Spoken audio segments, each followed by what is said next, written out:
This is not the way to curb the so-called war on terror. This is the excellent way to make the recruiting lines before Al-Qaeda and every other terrorist organization longer than they have ever been before.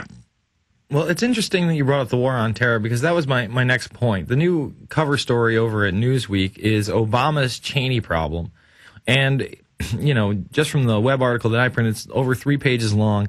And it basically takes the stance that Obama should not give up any of the executive privileges that were given to the Bush administration under, Bush and Cheney. All these, we can torture, we can do this. I mean, it literally makes the case for torture being a good thing. It says, well, the lines are pretty gray, and you can sit there and say that you can't get real information, but that's not exactly so. Do you think that this incoming administration, first of all, will rescind any of that power, or should they?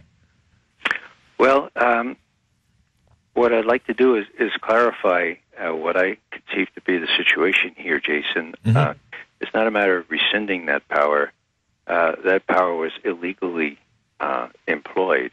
There's no constitutional or other statutory authority for torture or for eavesdropping of the kind that took place right after 9/11.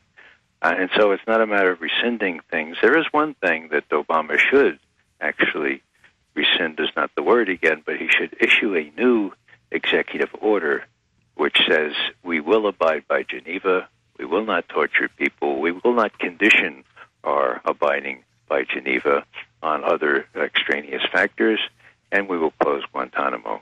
He needs to do that. He needs to do that right away. And one of the good things here, and one of the pluses of Panetta being named as head of the CIA, is that he is outspoken in saying what everybody believed before 8 years ago, and that is we simply can't suspend American ideals here in the name of supposed national security.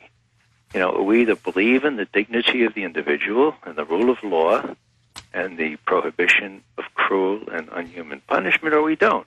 There isn't any middle ground.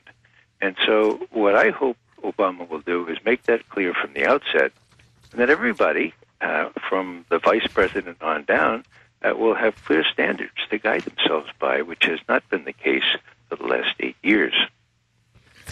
Well, I hope and pray that you're right.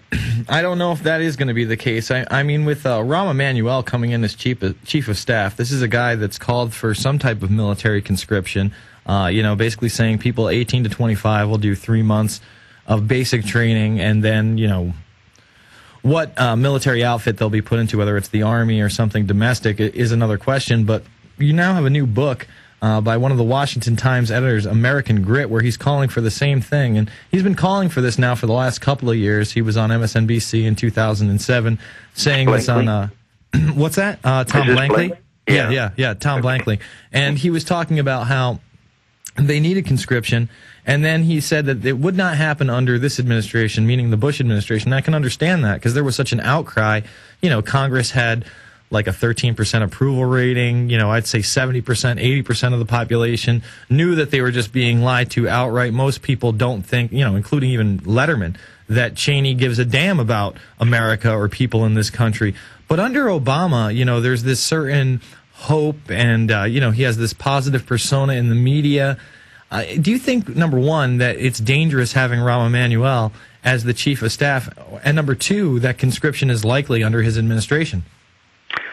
Well, on this kind of thing, Jason, I defer to the domestic politics experts here. People tell me without any hesitation that conscription, a draft, renewal of the draft is out of the picture. It can't be tolerated domestically. Now, I don't know what that says in speaking of the American people. If there were another Hitler to arise, I would hope that the American people would rise to the occasion. But that seems to be the accepted political or conventional wisdom, and we'll just take that for what it is. Now, I will sort of append a little corollary there. I have always been unalterably opposed to the so-called volunteer army. I served in the Army for 2 years, and I served together with doctors and lawyers and Indian chiefs and everybody from Georgia to the hallowed sanctums of Harvard. We were all put in that mix together. We were Army officers, infantry, and intelligence, and we were defending the country in relative peacetime just before Vietnam started. But we were all in there together, and we all recognized that we had this duty to spend 2 years doing this.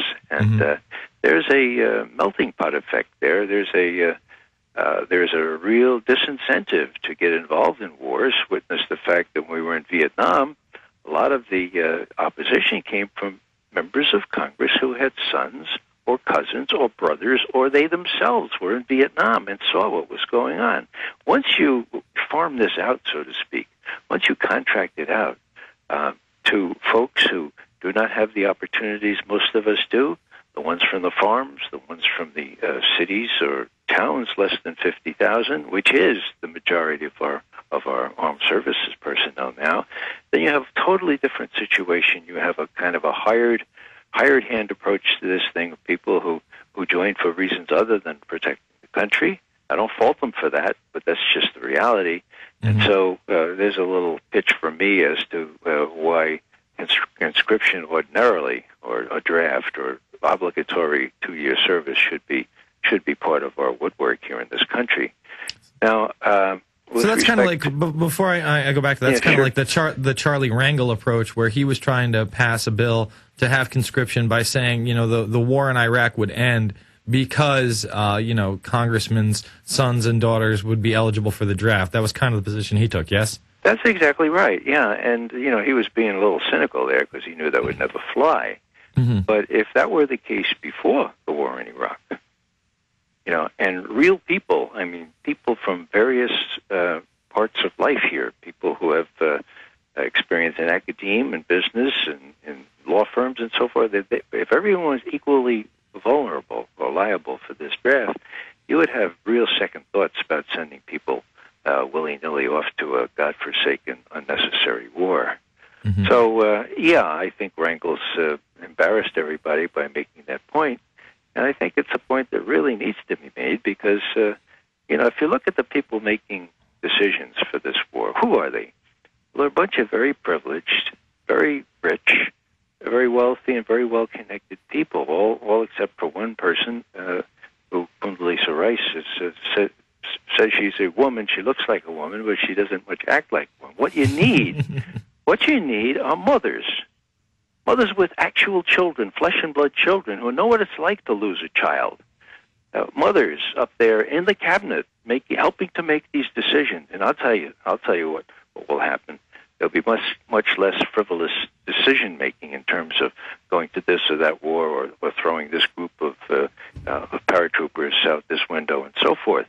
And that's what Obama should do now, in my view. He should convene a council of not just wise men, as we used to always say, but wise men and women of the kind I just mentioned, not of the kind of Madeleine Albright or Condoleezza Rice.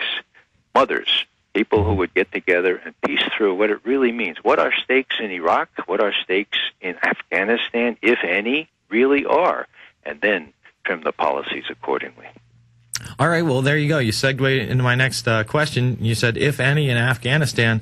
Obama says we need to send more troops there.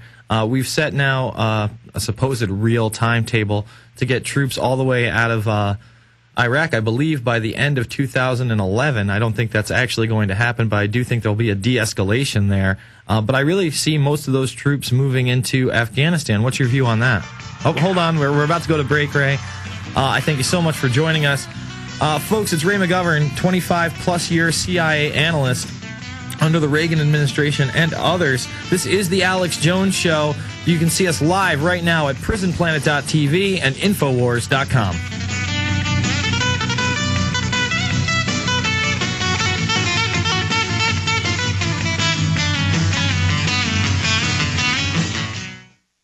A day unlike any other in the long course of American history, a terrorist act of war against this country. The enemy struck America on September 11th. But who is the enemy? Bin Laden. This is his MO. We have to look to the Middle East. We have to look to Osama bin Laden. Fabled Enemies is the first 9/11 film to take a close look at the terrorist ties to intelligence networks inside the United States. Some U.S. investigators believe that there are Israelis again very much engaged in spying in and on the U.S. I'm aware that some Israeli citizens have been detained. Bin Laden's connections to the CIA, the hijackers' ties to the FBI, the Saudi Arabia